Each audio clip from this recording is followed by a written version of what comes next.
আসসালামু আলাইকুম। কেমন আছেন আপনারা? জানি না কে কেমন আছেন। আল্লাহ সুবহানাহু ওয়া তাআলা আপনাদের সবাইকে ভালো রাখুক।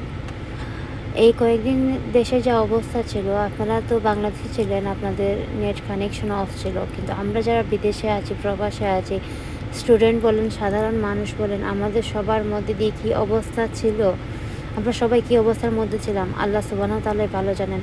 প্রতিবার নামাজে আমাদের সবার কী অবস্থা ছিল সেটা একমাত্র আল্লাহ সুবহানাহু ওয়া তাআলাই ভালো জানেন। যতবার সলা পড়েছি, নামাজে দাঁড়িয়েছি, ততবার শুধু জালিমদের জন্য অন্তরের অন্তর থেকে বদদুয়া আসছিল। এই জালিমদেরকে বদদুয়া ছাড়া আর কিছুই ওদের জন্য আমরা করতে পারছি না।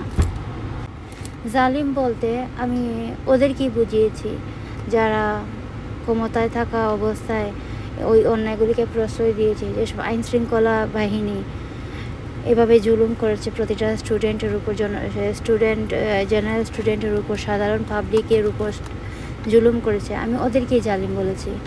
তো এক্ষেত্রে যদি আমার এই কথাগুলো কারো ভালো লাগে, প্লিজ আমার ভিডিওগুলো স্কিপ করবেন। আপনারা আমার ভিডিও না দেখলে আমার কিছুই আসবে যাবে না।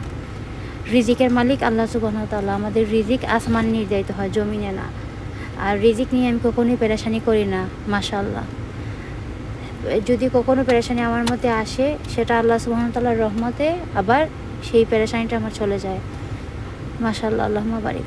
কিন্তু এই যে বাচ্চাগুলোকে এইভাবে টর্চার, এইভাবে দমন পীড়ন, যখন স্টুডেন্টগুলা ওদের দাবি তুলে ধরেছিল, তখন যদি আমাদের প্রাইম মিনিস্টার মেনে নিতেন, হয়তো এতগুলো মায়ের বুক খালি হতো না, এতগুলো সন্তান মারা যেত না, এতটা পরিবার নিঃস্ব হতো না। এমনও কিছু পরিবার আছে যে শুধু এক পুরুষের উপরেই ওনাদের পরিবারটা চলছে। একজন পুরুষই ওদের পরিবারে ইনকাম করেন, সেই ইনকাম দিয়ে পুরো পরিবার ছিল, এমনও পরিবার আছে।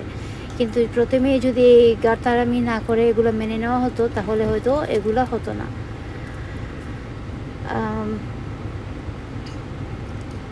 চোখের পানি ছাড়া, জালিমদের জন্য বদদুয়া করা ছাড়া আর কিছুই করতে পারছে না। বিভিন্ন, আপনারা তো নেটওয়ার্কের বাইরে ছিলেন, যতটা গ্রুপে আছি, যত ধরনের স্টুডেন্ট বলেন, পাবলিক গ্রুপ বলেন, যতগুলোতে ছিলাম, সবাইকেই দেখেছি যে সবাই সবার জায়গা থেকে এই অন্যায়গুলোর প্রতিবাদ করেছেন। মাঝে মধ্যে কিছু ভিডিও ক্লিপস আমরা পেতাম ইনস্টাগ্রামে, এই একটা গ্রুপ ছিল, ওইখান থেকে আমরা নিউজ কালেক্ট করতাম। তো ওইগুলো দেখলে অজান্তেই চোখের পানি চলে আসতো। গতকাল যখন বাংলাদেশে রাত্রে আপনাদের নেট আসার পর প্রথমেই যে ভিডিওটা দেখতে পেলাম, সেটা হচ্ছে যে একজন ছেলে আর একজন লোককে টেনে নিয়ে যাচ্ছেন। একটা সন্ত্রাস ও হেঁটে হেঁটে সামনের দিকে আসছে। ওই লোকটা কিন্তু গুলি খাওয়ার পরে রাস্তায় পড়েছিলেন, ওনাকে আরেকজন লোক টেনে নিয়ে আসছেন। ওই লোককে বারবার গুলি করছে, পরপর 3বার গুলি করেছে। 3বারে কয়টা বুলেট ছুঁড়েছে আমি জানি না, এই হিসাবটা আমি আসলে পরিপক্ক নই, বা আমি এই বিষয়ে ধারণা করতে পারি না। ওইটা দেখার পর থেকে এত পরিমাণে মাথা ব্যথা ছিল, মাথা ব্যথা তার আগে থেকেই ছিল, আর এটা দেখার পর মাথা ব্যথা আরও কয়েক গুণ বেড়ে গিয়েছিল। আর এত পরিমাণ কষ্ট হয়েছিল যে ওর জন্য অন্তর থেকে বদদুয়া এসেছে যে আল্লাহ, এই জালিমের হাত আপনি ধ্বংস করে দেন, এই জালিমকে আপনি ধ্বংস করে দেন। দুনিয়ায় আপনি ওকে অসম্মানিত করুন, আখিরাতে ওকে আপনি চরমভাবে অপমান করুন। সেই সাথে ওর সাথে জড়িত প্রত্যেকটা জালিমকে আপনি দুনিয়ায় ওদের ধ্বংস দিন, আখিরাতে ওদেরকে আপনি চরমভাবে অপমানিত করুন। আমার ভিডিওটা অনেক লম্বা হয়ে যাচ্ছে। এই ভিডিওর মধ্যে কী আছে না আছে আমি আসলে বলতে পারছি না। আমি না দেখে শুধু ভয়েস কভার দিচ্ছি। যে যেখানেই থাকেন, আল্লাহ আপনাদের সবাইকে ভালো রাখুক, আল্লাহ আমাদের সবাইকে ভালো রাখুক। আর সত্যি বলতে কি, এই যে এতদিন গেল ভিডিও আপলোড করার মতো কোনো মন মানসিকতা কিছুই ছিল না।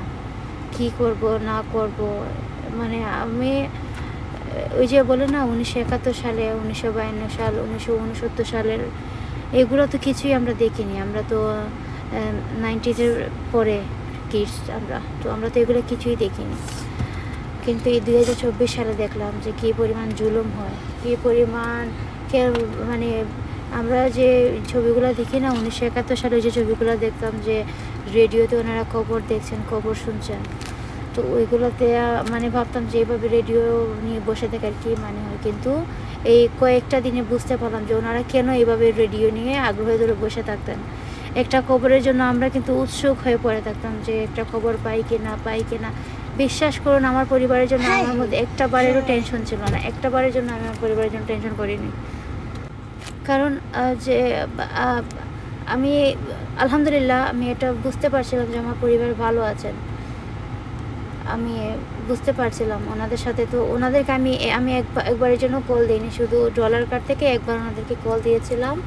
তো কথা বলতে পারিনি, ওনাদের কথা আমার কাছে আসছিলোই না, তারপর থেকে আমি আর ফোন দিইনি। কিন্তু আমার হাজব্যান্ড ঠিকই ফোন দিতেন, ফোন দিয়ে মানে যদি 15-20 কথা বলতেন তাহলে হয়তো এক কথার উত্তর আসতো। তো এভাবে জানতে পারতাম যে না আমার পরিবার ভালো আছেন। কিন্তু আরও যে পরিবার আছেন ওইগুলো নিয়ে অনেক টেনশন হতো, বাংলাদেশের সাধারণ মানুষদের জন্য টেনশন হতো। যে লোকগুলা ক্ষমতায় আছে বা যারা উৎপ্রেতভাবে মানে প্রত্যক্ষ পরোক্ষভাবে ওইগুলোর সাথে জড়িত, ওদের কথা বলতে চাই না, মানে বলতে আগ্রহীও না, কিন্তু সাধারণ মানুষদের জন্য টেনশন হতো। যে স্টুডেন্টগুলো রাস্তায় ছিল হলে থাকতো ওদের জন্য টেনশন হতো। আল্লাহ সুবহানাহু ওয়া তাআলা যেন আমাদের দেশে শান্তি ফিরিয়ে দেন, আমাদের জন্য যেন আল্লাহ সুবহানাহু ওয়া তাআলা এমন সব উত্তম জিনিসসমূহ দান করেন যা আমাদের জন্য কল্যাণকর, আমরা সাধারণ মানুষদের জন্য কল্যাণকর। আল্লাহ যেন সব জালিমের জুলুম থেকে যেন আল্লাহ আমাদেরকে হেফাজত করেন, আমাদের জান্নাত সব কিছুর হেফাজত করেন। আল্লাহ সুবহানাহু ওয়া তাআলা আপনাদের সবাইকে, আমাদেরকে, আমাদের পরিবার, আমাদের আত্মীয় স্বজন, আমাদের সন্তান সন্ততি বংশধর সবাইকে যেন আল্লাহ সুবহানাহু ওয়া তাআলা ভালো রাখেন।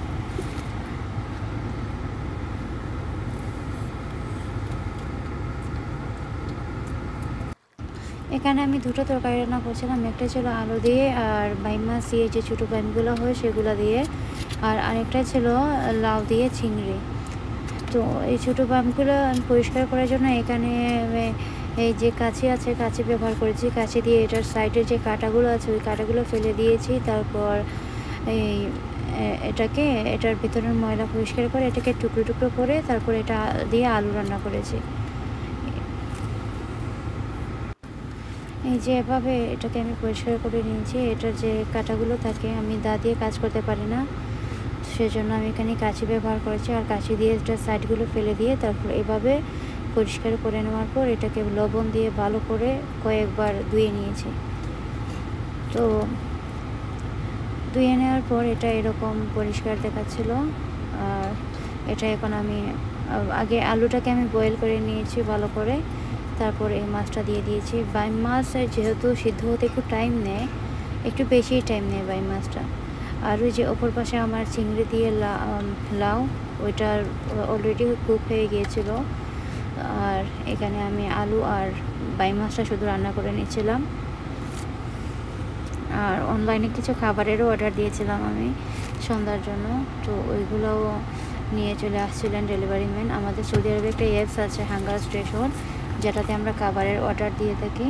তো ওইখানে আমাদের অনেক বাঙালি ভাই আছেন যে কাজ করেন, আবার অনেক সময় পাকিস্তানিও দেখা যায়, আবার ইন্ডিয়ানও দেখা যায়।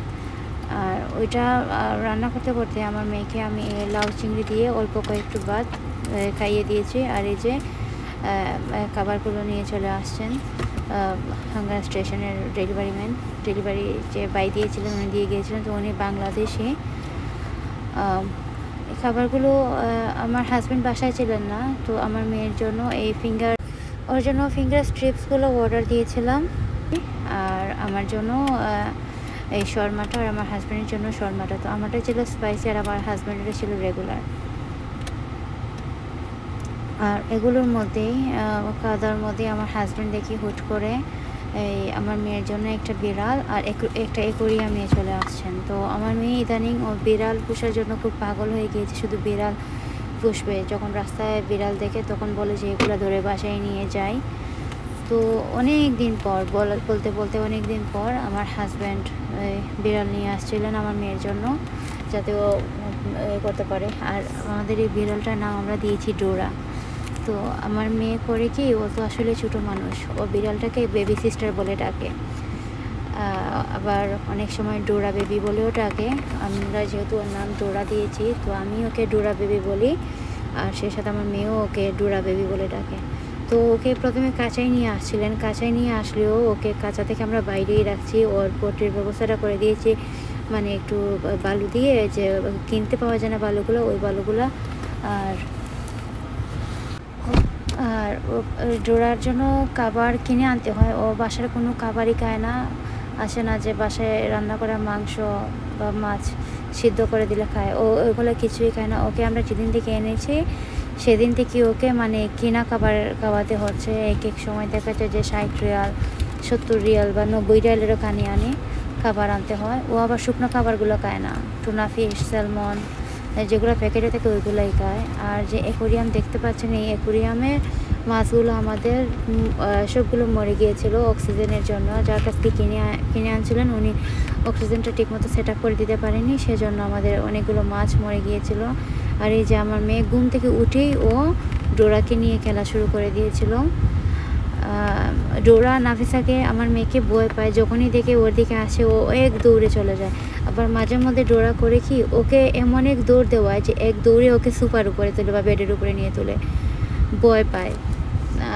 ওকে যে নখ দিয়ে কতটা আঁচড় দিয়েছে। ওকে আনার পরপরই আমি ডোরাকে বাসায় নিয়ে আসার পরপরই ওকে আমি শ্যাম্পু আর শাওয়ার জেল দিয়ে গোসল করে দিয়েছিলাম ভালো করে।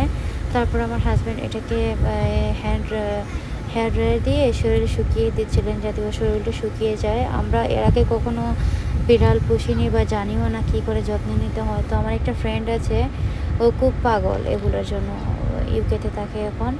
তো ওকে যে আমার মেয়ে দৌড়ে গিয়ে পারফিউম নিয়ে আসছিলো ওর বাবার, যে এটা শরীরে দিয়ে দাও, খুব একটা সুন্দর স্মেল করবে। তো তারপর আমি বললাম যে এটা আর দিও না, আমরা যেটা চুলের মধ্যে দিই ওইটা আনি, ওইটা দাও ওর রুমের জন্য।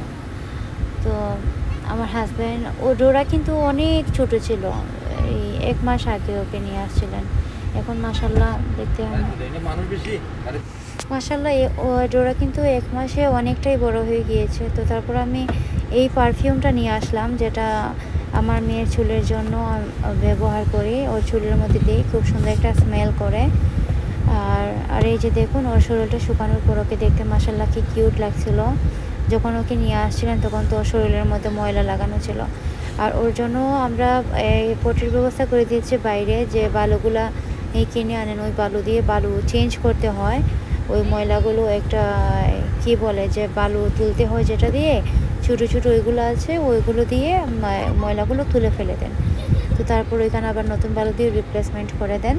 তো তারপর ওকে গোসল করানোর পর ওকে খাবার খেতে দিলাম। তো ও অনেকটাই হাংরি ছিল, ওকে যাই প্যাকেটে যে খাবারগুলোই দিতাম ও শেষ করে ফেলতো। সাথে ওকে পানিও দিই। ও কিনা খাবারের বাইরে ও শুধু কেক খাবে, যেগুলো প্যাকেটের কেক ওইগুলো খাবে, আর বয়েল ডিম খাবে। যে বয়েল করা ডিম ওকে ভেঙে দিলে ও খুব সুন্দর মাশাল্লাহ খায়। তো আমার মেয়ে যখন মানে কেক খাবে ওকে ভেঙে ভেঙে দিবে, আবার ওকে যখন বয়েল করে ডিম দিই সকালবেলা ও তখন ওকেও ভেঙে ভেঙে ডিম দিবে। ও ডোরাও কিন্তু খায়, ডোরাও কিন্তু রেসপন্স করে মাশাল্লাহ। তো